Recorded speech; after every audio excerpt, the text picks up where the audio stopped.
What is going on, guys? CVM here. Welcome back to another video. Today we are going to start our Football Manager save, and I've chosen Stoke for this save. Now, I've got a separate save on my Twitch stream, and I was going to record it all there, play through it, and just take the clips and make them into episodes, but I've decided to do a completely separate one so that I can dedicate talking points to this series. So instead of just ripping it all from the stream, putting it here and never basically engaging with you guys, I'm going to do two different saves. I love Football Manager, so it really doesn't make a blind bit of difference to me if I have to do 2, 3, 4, 5 saves.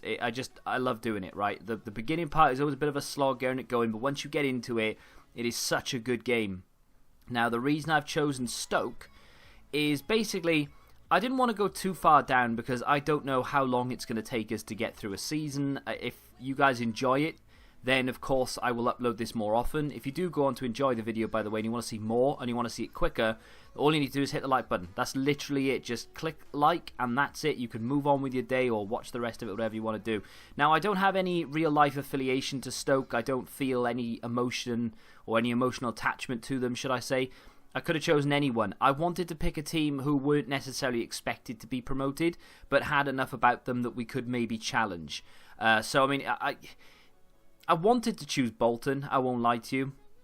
The issue with Bolton in real life is quite sad, and the fact that they've been relegated, they're probably going to get relegated again. They may even just, cease altogether because of financial worry. I was going to choose them. The issue with that is the financial worry in real life would then be sort of brought to the game. So we would have to deal with no money and trying to survive. And I think people would like to see a team challenging rather than a team struggling. Even though I think I would find it a lot more fun to try and keep Bolton in the Championship than I would trying to get someone else promoted. But it is what it is. Finances-wise, we have 13 million to spend, which in this current market isn't an awful lot, to be fair. We have 991,000 wage bill. I don't know. We're currently spending 895, so we nearly have 100,000 a week spare, which is okay. We've got a reasonably healthy scouting budget of 720,000.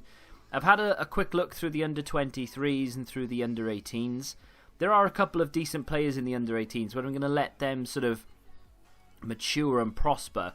But I have chosen 2 players to take forward because 2 of them were insanely good. Well, one of them was insanely good. The other one showed good promise. First of which, then, the guy who showed good promise, I think his name is Corrigan.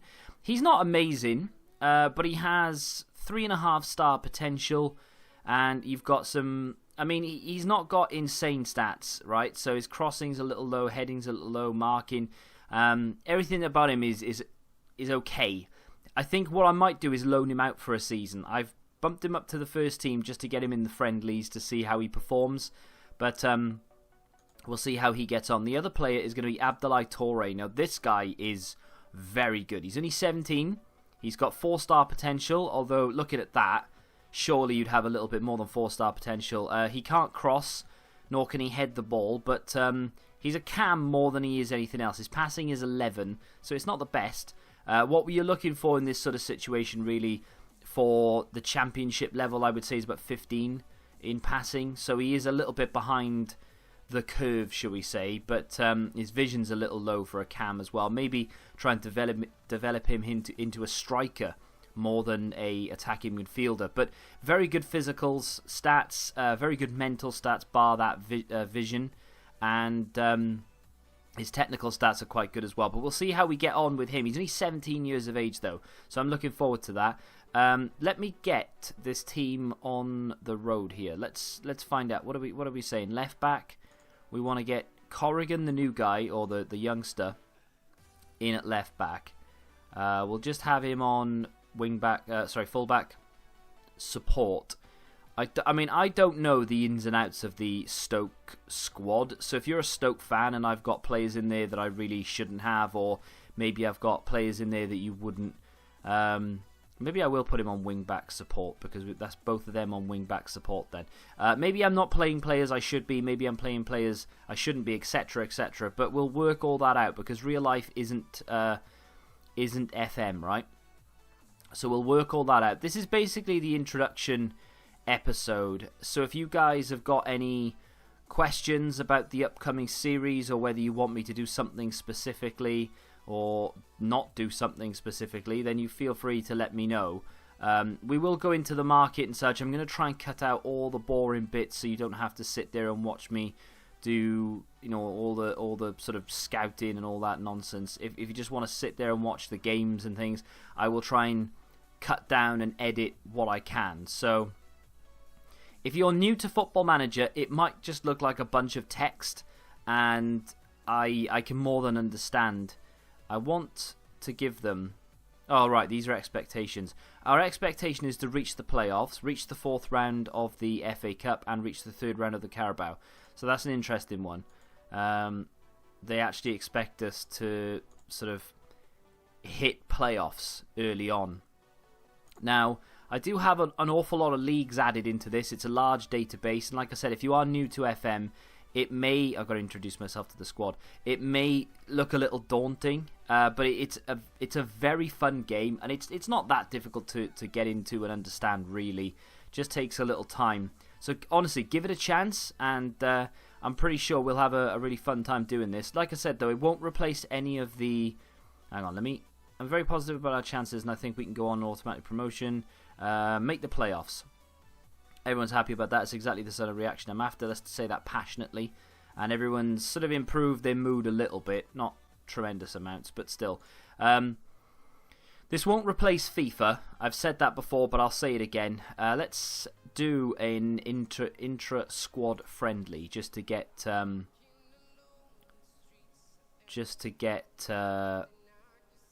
know the players a little bit. Sorensen now homegrown. Okay. So these are the homegrown players. I think we have to have... Oh, Abdoulaye Touré is a homegrown player. Okay, cool.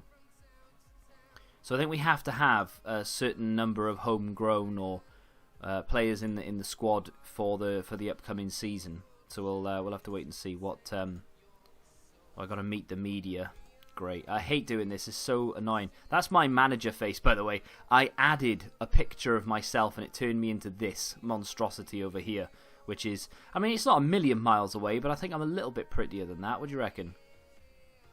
So I've spent the last 20 minutes or so looking around the transfer market, and I've come across Morgan Gibbs-White of Wolves. Now, this guy is 18 years of age, valued at 7 million, so normally, especially with as young as he is, and he plays for a top-flight team, you'd normally have to offer, 15, 20 million minimum, maybe even more. He's not like phenomenal at the moment, but he's bound to have 4 or 5 star potential. He's only 18 years of age. His wage is incredibly low at only 1.5. May have to offer him a little bit more. But I went into make an offer, and he's actually requested to be transfer listed, and the asking price is only 6.5. So that wasn't showing. His contract does expire in 2022, so that... I mean, they could ask for a lot, but I'm going to offer... I think I'm just going to go in for 5 mil and see if 5 million is enough to pry him away. Because if he's on the transfer list, I can't imagine he's going to want to drop down to the Championship, but the offer's unacceptable. I might actually have to go up to 6.5, which is essentially half of my transfer budget, which I'm not extremely happy about. I think what I'll do is I will pop in a... percentage of the profit of next sale to... Yeah, I'll put about 10% and see if that encourages. I'll put 5.25, 10% of the profit of the next sale, and I'll make an offer. We're going to have to wait for Wolves to come back to us. The offer for Morgan Gibbs-White has been accepted, so a 10% of the profits sell on. We also have 5.25 tied up in him as well, and to be fair, his wages are only 8,000. We have 100,000 a week spare as per the transfer budget or the wage bill. So not too bad. His original wage was 1.5, so to knock it up to 8 is a big boost for him. And you never know. We might after 20 games he wants 10,500, and after 25 games he wants 13,000, and he wants a minimum release clause of 20 million. Well, I'm not willing to give a minimum release. I hate having release clauses on my players because I always forget about them, and then instantly someone will come in and trigger it, and then it'll just leave me high and dry. I don't particularly want to be giving him, after a certain number of games, this, that, and the other. I think what I'd rather do is just give him 10 now and say you can remain on 10 for the rest of the season. And there you go. He's happy to do it. That's not too bad at all. We've removed the minimum release. He's on a rotation contract, so I don't need to play him every game. He's only 18 years of age. It's a great deal, and we've only offered him 10,000 a week, which leaves us with 90,000 a week. But it does leave us with around 6 million in transfer money left. So we can go out and get ourselves another centre back. I don't know if we need another striker. We've got a couple of players who are capable of playing in that position. There's another guy as well who was already in the team, Etebo. Probably mispronouncing that, but he is apparently already part of the fabric at Stoke. But I mean, he's only 22 years of age. Where did he come from? They bought him from the Portuguese side, Firenze. He was on loan at Las Palmas last season, didn't score 1 goal in 14 games. Stoke bought him for 6.5 million. But I mean, look how good he is. He's only 22. He's got 4.5-star potential. Still plenty of room to grow. He can play both wings and he can play in the middle as well. He's not the best of strikers, but he is capable of playing there. I mean, that's a nice little player. And of course, we do have Tom Ince. We have Abdoulaye Touré, who I found in the under-18s. Bojan is still there. It's not a bad little team, to be fair. And if we can get White in as well, he will either replace Bojan or Fletcher. I haven't quite decided yet. I'm thinking Afobe will probably be the striker ahead of Berahino. And then, I mean, that's not a bad little team. It's lacking in some areas, sure, but I think we might be able to compete with that, to be fair. We've got a lot of depth as well then, if everyone's happy to just sort of pitch in and take turns, but we'll have to wait and see. I'm going to have to go and scout for another centre-back, though, because I'm not happy with the current selection that we have. Just a quick update on the centre-back situation. I've actually put in an offer for Martin Kelly. It's only a loan till the end of the season. I think what I'm planning is to just do a quick fix, I guess. Ashley Williams is only on loan anyway. He'll go back at the end of the season. Ryan Shawcross has probably only got 1 good season left in him. And we do have another centre-back in there as well. Bat, I forget how to say his name. But he will go alongside Martin Kelly. Shawcross will keep coming in and sort of alleviating some of the pressure with Williams. And then if we can just creep up into the playoffs or even get automatic promotion if we're that good, then we can improve next year. Martin Kelly will go back. Williams will go back. We'll spend the money on better centre-backs. And that's the plan. I also noticed that Zinchenko, the Man City left-back, is available for loan as well. Now, that would cost me 10,000 a week in wages because it's only 50% of his contract, but our left-back situation right now isn't amazing. That would be a really nice addition, and of course would be helping Man City out as well in sort of improving that player. It would have been really cool if we could have added maybe a clause at the end of the contract saying that, we could buy him for a certain amount, but I think that, if you take a look at this guy, he's already valued at 16.25. There is absolutely no way that Man City are going to say, yeah, you can have him for like 10, 15 mil. It's just not going to happen. And that would probably be all of our budget anyway. But you can look at the amount of positions this guy can play. It is crazy. He will probably come in as either a right-sided player or even a left-back. If I could get him in as a right-sided player, that is the position of Touré, our new under-18 guy, but it probably means that I can sell Ince and get 10 million plus for him. We could then go buy a big boy centre-back or defender in general. So I mean that's the plan. We'll see how this unfolds. Another transfer that's just come to a head is Morgan Gibbs-White. He is about to sign for Stoke, and there it is. He is now confirmed a Stoke City player. Alexander Zinchenko is about to sign for us till the end of the season. I will try and get that extended to the end of next season as well. I'm not sure whether that's going to be something that they'll be interested in. But that loan cannot be terminated, but it can be he can be recalled, but he can play in cup games, which is cool. They want him in the first team. To be fair, he probably will play in and around the first team. And what could potentially be our final signing of the window, Martin Kelly on loan. We beat out quite a few clubs, actually, that were chasing this guy. And we are about to sign him on loan as well. So we've eaten up, I would say, about 40% of our wage bill so far in loans. And, of course, the new signing from Wolves.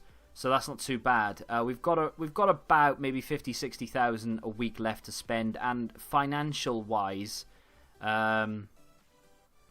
got 7.6 million, which is not too bad at all.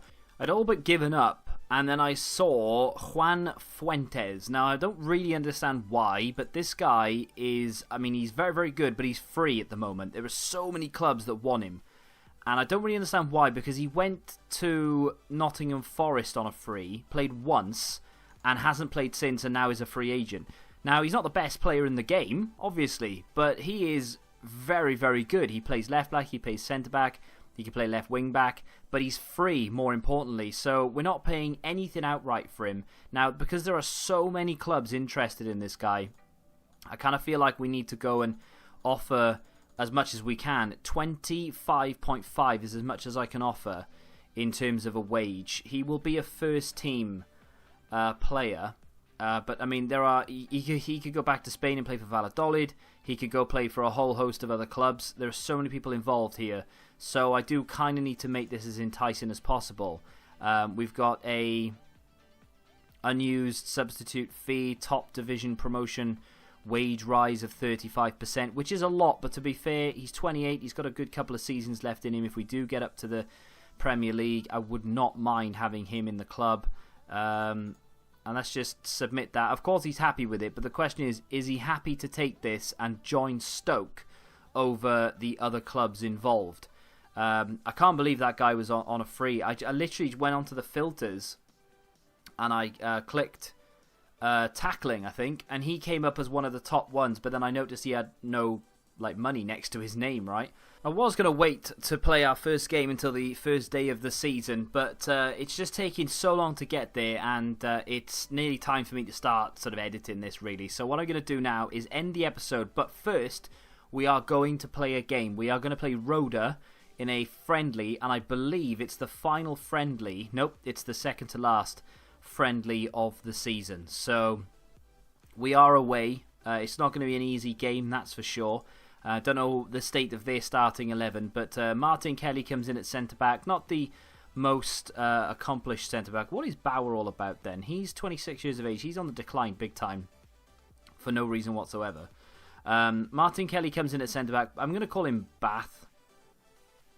Someone correct me in the comments. How do you say this guy's name? Tavernier Bath? Bat? Not sure. Zinchenko will be the left-back, but again, he's not 100% capable of playing there, really, but I'm sure he'll learn. Torre at right wing. We've got Bojan, Etebo, and Afobe, and of course we've got Allen and Gibbs-White in the middle. My bench is very, very strong. We can use all 12 substitutes, of course. Juve, Berahino. This guy actually wants to play a lot more. He's actually wanted. I don't know why. But yeah, we've got a very strong bench as well. Even Tom Ince just sat there on the bench. Ryan Shawcross as well as Sam Vokes and the like. Let me have a look very briefly what we're going to do here. So we are playing fairly narrow. I think I want to change that to fairly wide. Tempo is extremely high. We want to move the passing. Let's move the passing down to shorter. I'm going to try and get some nice snappy passes in there. Don't pass into space. We don't want to do none of that nonsense.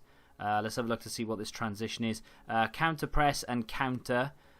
We are on, let's roll it out as well. We are on Gegen press, I think it is.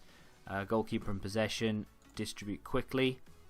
So basically we'll just pressure. We're going to have to use a lot of stamina to keep that going for the full 90 minutes. But it's essentially what I want to do. There you go, custom Gegen press. That's basically where we are. And we play a relatively high line, which may or may not be a good thing.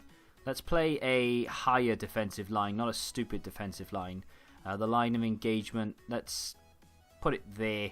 So we are a little bit more compact, I think, is how I want to be doing it. So there we go. And that's the team. Let's get into the game. Bath is going to have the armband for this one. So as you can see, nearly all of our players have pictures. Only 2 of theirs do. The only one that doesn't here is the youth player, who probably isn't even a real player. I don't know. Team talk. I've actually just sacked my assistant manager. Reason I've done that is because I want to bring in my own assistant manager with my ethos. But what I'm going to do here is just calmly say, play your own game and you'll win. People listened keenly. No one was really that interested, but it's only a friendly, so I'm not that bothered. Normally what I do is leave the team talks to the... During highlights we want slightly faster, and then we want these to go extremely quick. No replays. Key highlights only, and there we go. Yeah, we're happy. I'm going to stay with you for the full game. I'm not sure how long this episode has been, but essentially this is Football Manager. If you weren't aware of this game's existence before today, you are aware of it now. Big fan of this. I know it, like I said, it just looks like a lot of text. Corner comes in. I don't know why this camera angle is as it is. Everything's a bit slow as well. There's White with a goal. First time we've seen him on the score sheet. I don't know what that camera angle was. We're on director camera angle. Maybe we'll bump up the speed slightly. But yeah, I'm not quite sure why we were... why the camera angle was like that, but we have got 1-0 up. We are away from home. It is a friendly, and like I said, if you have never seen Football Manager before, you can obviously watch the games as we go 2-0 up with Abdoulaye Touré, but you can't play the games. That's basically what it is. And a lot of people hate on FIFA these days for the gameplay. Well, guess what? You don't have to worry about the gameplay here. You just put your team out the way you want it, and you can tell them exactly what to do. It's so in-depth, this game. I'm barely touching the surface with how I play it. But like I said, I've sacked my assistant manager. I want to bring in my own assistant manager. You'll see who that is, hopefully, at least, if we can get him to join. Good effort there. Comes to Etebo. Good shot, good save. I leave an awful lot to the assistant manager. Corners are a weird thing. I've got obviously another save, and corners don't do that on my other save for Newport. It's a bit weird, that. But I forgot what I was saying. I do apologise. Let's continue this, though. Once we get into the actual workings of it, I just remembered what I wanted to say. Once we get into the actual sort of season, it'll be a little bit more interesting. We're going to go from game to game with press conferences and all the rest of it. Players not being fit, other players asking to play. This is the press. As you can see, we are forcing them to go all the way back to the goalkeeper. No one pressing the goalkeeper, unfortunately. Long ball played forward. Correa with an effort. What a goal that is. Sean Correa. What a goal that is. That's unbelievable. I didn't expect... normally, when a ball's played forward like that, you'd expect either us to take the ball and have a counter-attack or for them to just hit it wide or something. But that was unbelievable. What a goal against Jack Butland, who's back for his first day as well. Back from holiday. Ball comes out to the edge of the area. Bojan knocks it wide. So, like I said, I normally leave an awful lot of responsibilities to the assistant manager. And the reason is there's just a lot to do. Say it assertively. Keep going out there. Your hard work now will all be worth it at the end of the season. I think that's fair enough. It does make sense because it will be. We'll make some subs in a minute. It's only a friendly, of course. We can make literally 11 subs. We can make as many as we want. We can take people on and off. Hello. Good ball through there to Promes, but it's gone out of play. Could have scored a kickoff goal. Not on this occasion. I think what I'm going to do here is go attacking. We've played 4 minutes. Ball comes out to Joe Allen, just wide of the mark. Who do we bring on, though? No one's looking particularly tired. We are 10 minutes into the second half. Kelly launches the ball forward. I'm not going to blame the defence or anyone for that goal going in either. So I think we're knocking it about all right. I think arguably we could be a little bit better in front of goal. Ball is taken off Touré very, very easily. He's quite short, isn't he? The press looking good. Afobe in on goal, and he's not going to miss from there. The Gegenpress there worked really well because they panicked under pressure. And we've gone 3-1 up away from home. That should be the end of the game now, realistically. And as I said before, I'm not going to blame any of my defenders for the goal that my opponent scored. It was a banger. I'm going to bring Berahino on for a Phobie. I think that makes sense. He's been scoring goals in pre-season. Tom Ince, I kind of want to bring Tom Ince on, but I also want to try out this guy, Verlinden.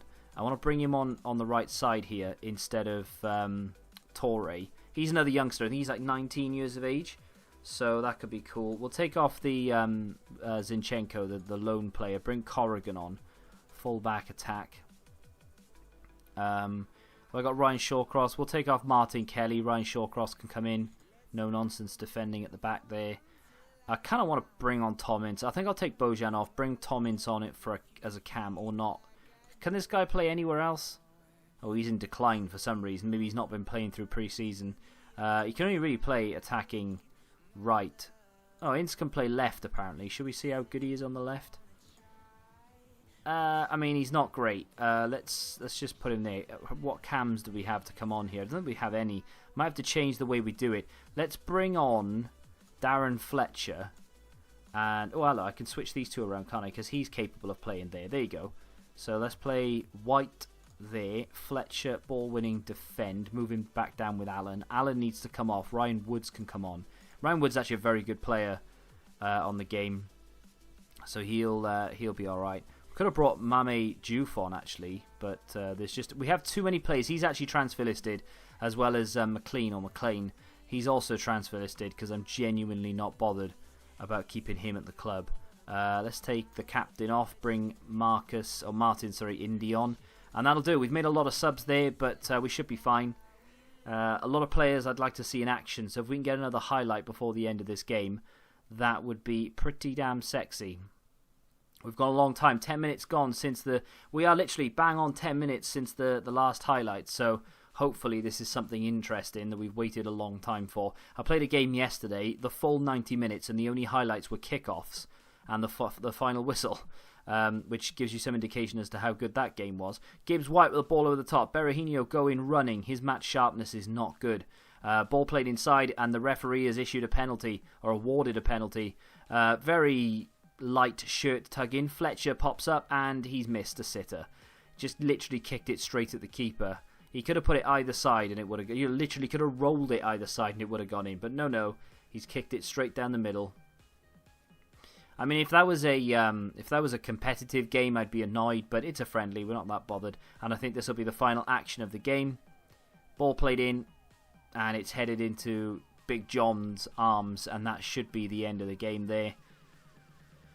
And there it is, 3-1 winners on the day. Nothing too exciting after that Benicophobic goal went in. Team talk wise, I'll just say if you play like that when it matters, then I'll be happy. Like I said, I don't normally do my team talks. I normally allow my assistant manager to do that, but we'll have to wait and see. There we go. So Paul Hart has recently been sacked from his role as assistant manager. How do you expect things to develop going forward? I think it's a move we had to make for the good of the entire team, and hopefully we can move towards more positive long-term solution. I'm going to say that. I feel bad for him because he didn't actually do anything wrong. He was alright. I just wanted to bring my own guy in. And I think I'm going to continue here until... It was mutually terminated, to be fair, so he wasn't really sacked. We just asked him to go, and he said, yeah, alright, I'm off then. So Charlie Adam has started a coaching course. He obviously is winding down his career. And I think what we'll do is we'll call it there for a day, and in the next episode, whenever that may be, we'll see who the new assistant manager is, and we'll get the season underway. We do have around 7 million left to spend. If you can think of a player realistically that Stoke could be signing that would improve the team, bearing in mind the signings we've made already, and the fact that the team does actually look quite good. Okay, there's a few things here or there. Maybe the right back isn't the best.